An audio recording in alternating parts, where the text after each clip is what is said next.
हाँ जी स्टूडेंट्स, हम अपना पाठ अपूर्व अनुभव पढ़ रहे थे। हमने पिछली वीडियो में क्या पढ़ा था कि दोनों काफ़ी मेहनत करते हैं, दोनों की जो मेहनत है वो सफल होती है और जो जसूकी चांद होता है वो पेड़ पर चढ़ पाता है। तो जो तत्व चांद होती है वो अपना सिर झुकाकर जसूकी के सामने खड़ी हो जाती है और उसे बोलती है कि तुम्हारा मेरे पेड़ पर स्वागत है। जो जसूकी चांद होता है वो एक डाल के सहारे खड़ा होता है और वो मुस्कुराकर उससे पूछता है कि क्या मैं अंदर आ सकता हूँ। जसूकी चांद के लिए दुनिया की एक नई झलक थी जिससे उसने पहले कभी नहीं देखा था। तो वो उसे कहता है, खुश होकर कहता है, तो ऐसा होता है पेड़ पर चढ़ना। इतना हमने अपनी पिछली वीडियो में पढ़ा था। आज हम आगे पढ़ते हैं। वे बड़ी देर तक पेड़ पर बैठे बैठे इधर उधर की गप्पे लड़ाते रहे। तो फिर वो क्या करते हैं कि काफ़ी टाइम तक पेड़ पर बैठे रहते हैं और वे काफ़ी गप्पे मारते हैं। मेरी बहन अमेरिका में है, उसने बताया कि वे वहाँ एक चीज़ होती है, टेलीविज़न। जसूकी चांद उमंग से भरा बता रहा था। वह कहती है कि जब वह जापान में आ जाएगा तो हम घर बैठे बैठे ही सुमो कुश्ती देख सकेंगे। वह कहती है कि टेलीविज़न एक डिब्बे जैसा होता है। तो क्या होता है कि वो काफ़ी टाइम तक पेड़ पर बैठे बैठे गप्पे लड़ाते हैं। तो फिर जो जसूकी चांद है वो बताता है कि मेरी बहन है वो अमेरिका में है, वो बताता है कि वहाँ एक चीज़ होती है, टेलीविज़न। तो फिर वो कहती है कि जब वह जापान में आ जाएगा तो हम घर बैठे बैठे ही सुमो कुश्ती देख सकेंगे। और वे ये भी कहती है कि टेलीविज़न एक डिब्बे जैसा होता है।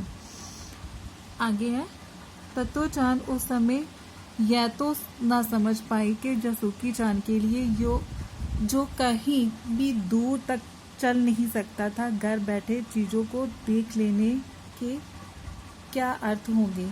वह तो यह ही सोचती रही कि सुमो पहलवान घर में रखे किसी डिब्बे में कैसे समा जाएंगे। उनका आकार तो बड़ा होता है, पर बात उसे बड़ी लुभावनी लगी। उन दिनों टेलीविज़न के बारे में कोई नहीं जानता था। पहले पहल जसूकी चांद ने ही तत्व चांद को उसके बारे में बताया था। तो क्या होता है कि जो तत्व चांद है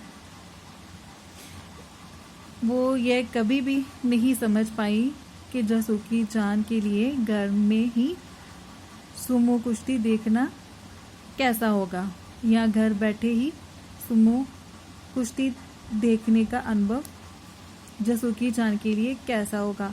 वो तो यही सोचती रही कि सुमो पहलवान किसी छोटे से डिब्बे में कैसे आ सकता है,